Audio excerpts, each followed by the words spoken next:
नमस्कार दोस्तों, मैं सुधांशु अंतानी केसरिया टेक्सटाइल कंपनी की ओर से आपका स्वागत करता हूं नई सोच नई दिशा के साथ।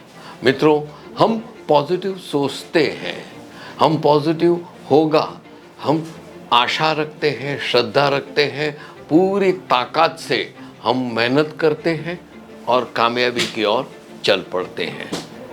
लेकिन दोस्तों, ये जीवन है और जीवन में कभी कभा उबड़ खाबड़ वाले रास्ते भी आते हैं। उसी प्रकार आपके बिजनेस में भी चढ़ाव उतार आएंगे ही आएंगे।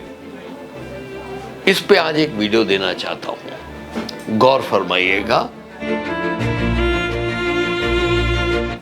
दोस्तों, आपने पेप्सी सॉफ्ट ड्रिंक का नाम सुना होगा ना? जरूर सुना होगा।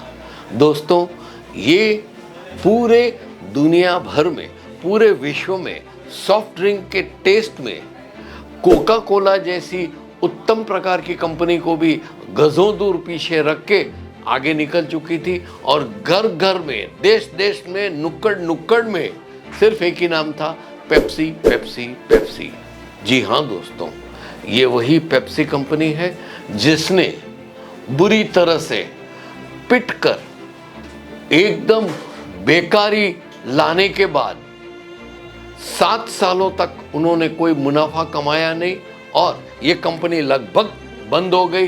इतनी खतरनाक तरीके से उसने घाटा सहन किया और यही कंपनी ने लगातार 7 साल लॉस सहन करके, घाटा सहन करके 2017-18 में 190 करोड़ रुपए का प्रॉफिट रजिस्टर किया।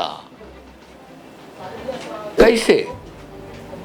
दोस्तों, अगर मैं आपसे ये कहूं कि पेप्सी जैसी जायंट कंपनी जिसकी शाखाएं, जिसके हेडक्वार्टर्स और उसके फॉर्मूला पूरे विश्व में फैले हुए थे, वो भी 7 साल तक जीरो तक पहुंच गया था और फिर कमबैक किया और 190 करोड़ रुपए का जो मुनाफा कर सकता है, तो फिर आप भी अपने सोए हुए बीमार व्यापार को फिर से दौड़ता क्यों नहीं कर सकते हो?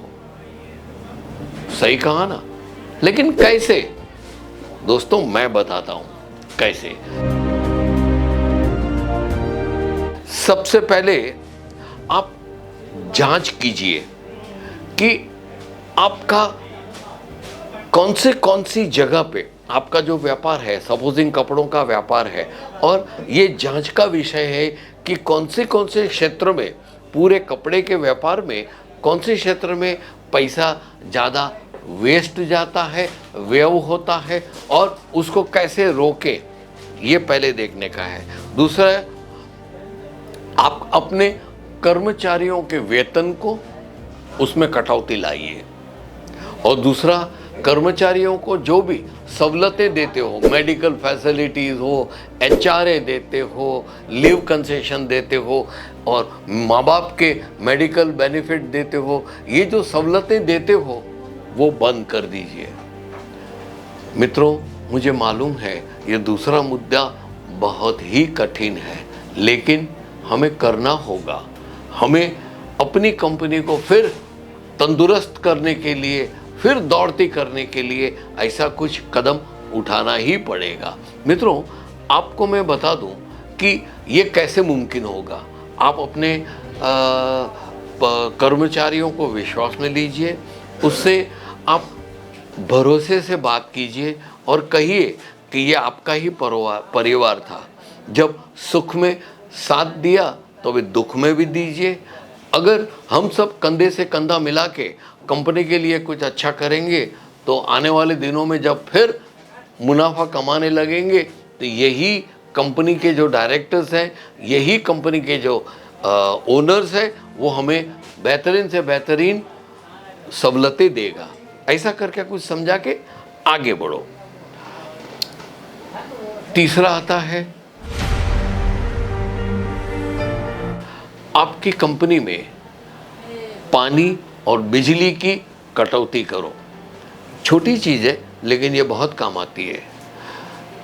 ऐसे कई कमरे होंगे, ऐसे कई शॉप फ्लोर होंगी जहाँ पे एसी चालू होगा, लाइट चालू होगा, जिसका कुछ उपयोग ही नहीं है, वहाँ पे कोई बैठा ही नहीं है।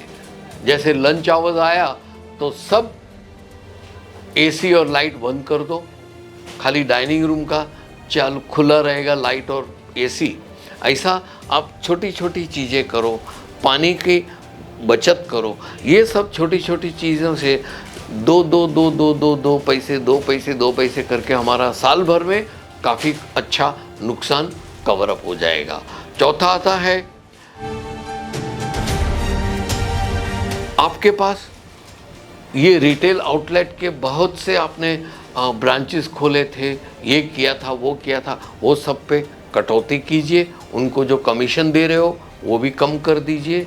साथ में आप जो भी आपने कॉन्ट्रैक्ट साइन किए हैं, जो भी कस्टमरों के साथ, आप मैन्युफैक्चरर होलसेलर है और आपने अपने ऐसे कॉन्ट्रैक्ट्स के लिए साइन किया है कि जो आपसे मटेरियल लेते हैं और पैसा देते हैं।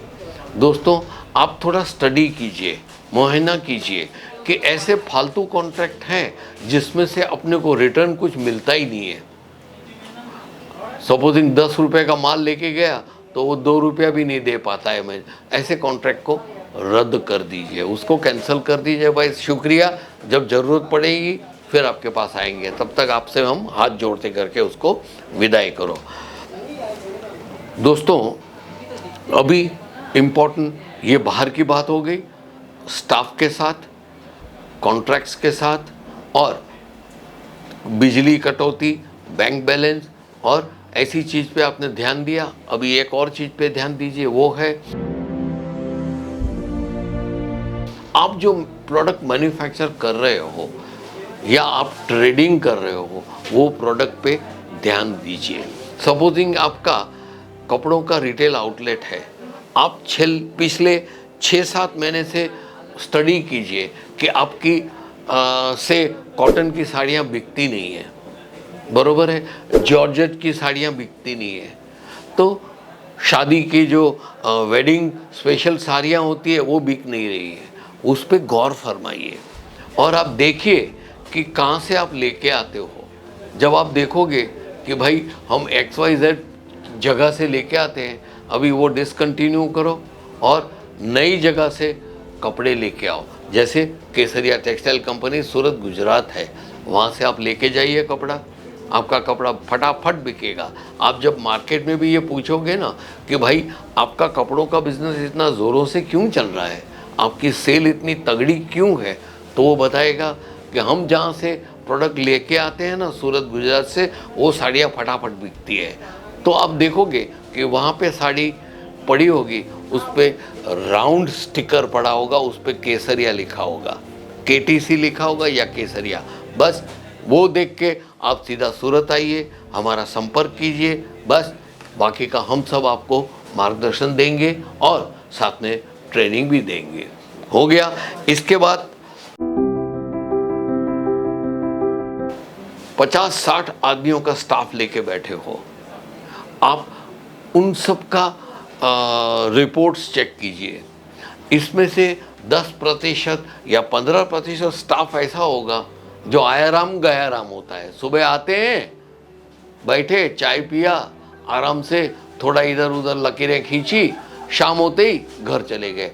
ऐसे स्टाफ को आप हाथ जोड़ के विदाई दे दो, जो आपके कंपनी के कुछ कंट्रीब्यूट नहीं कर रहे हैं, कुछ फ़ायदा दिलाने की कोशिश नहीं करते हैं, आया राम गया राम होते हैं। सुबह आए, वो स्टाफ कैंटीन में जाके चाय पिया मुफ्त का, फिर बैठे बैठे गपशप मारे, फिर बैठे बैठे मोबाइल देखते रहे और कंप्यूटर पर गेम खेलते रहे।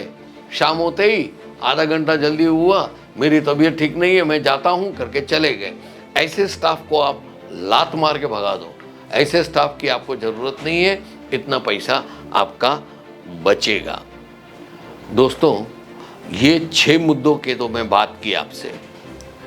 आप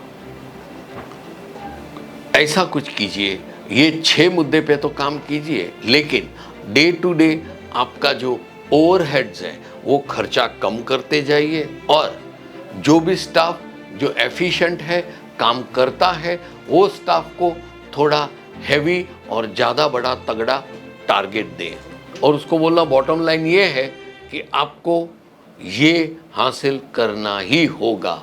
फिर भले ना आप भी उनके साथ कंधे से कंधा मिला के भागा दौड़ी करो, आप फ़ोन करके कस्टमर्स को इनवाइट कीजिए, आप जिंगल्स दीजिए, आप होर्डिंग्स रखिए, ऐसे जो ज़रूरत है वो खर्चा कीजिए, लेकिन स्टाफ को तगड़ा टारगेट दीजिए, हासिल कीजिए। धीरे धीरे धीरे आपकी कंपनी ऊपर आएगी। मित्रों, आज का ये वीडियो जो मैंने आपको दिया ना, उसका कारण यही है कि जब आपका सीज़न गर्म है, आपका माहौल अच्छा है, कस्टमर्स की भीड़ भाड़ भी रहती है, तब ये नेगेटिव पॉइंट दिमाग में रख के आगे बढ़ना चाहिए। क्योंकि अभी हमको कस्टमर्स हमसे परचेस करके हमको तगड़ा प्रॉफिट देते हैं, लेकिन दिवाली के बाद या तो होली के आसपास जब सीज़न नीचे जाएगा, तब हमारी जब मुश्किलें बढ़ेगी तो उसका सामना कैसे करें, वही चीज़, वही मार्गदर्शन मैंने आज देने की कोशिश की है। आशा है दोस्तों आपको ये मेरा वीडियो पसंद आया होगा। पसंद आया है तो लाइक कीजिए और साथ में बेल आइकन दबाइए और कमेंट्स कीजिए कि सर आपका ये मुद्दा अच्छा लगा, लेकिन सर ये मुद्दे में मैं समझा नहीं, फिर से कुछ समझाइए, ये मुद्दा हमको पसंद नहीं है, ये पॉइंट मेरे को ऐसा लगा था, ऐसा, आपके खुले दिल से। क्योंकि आप लोग जब इधर आते हो ना और मुझसे मिलते हो ना, तो इतना अच्छा मेरे से व्यवहार करते हो और मेरे को इतना प्यार देते हो, तो मैं एक अंदर से भर जाता हूँ कि नहीं, देखो मेरा वीडियो देख के कस्टमर्स केसरिया आते हैं, परचेजिंग करते हैं और साथ में काबिल तारीफ बात भी करते हैं। दोस्तों, आज की वीडियो से आपसे विदाई लेता हूँ। आशा है आप ज़रूर मेरा वीडियो देखोगे और मुझे प्रतिसाद दोगे। तब तक के मैं आपसे विदाई लेता हूँ। नमस्कार। साड़ी कुर्ती या हो लहंगा, सही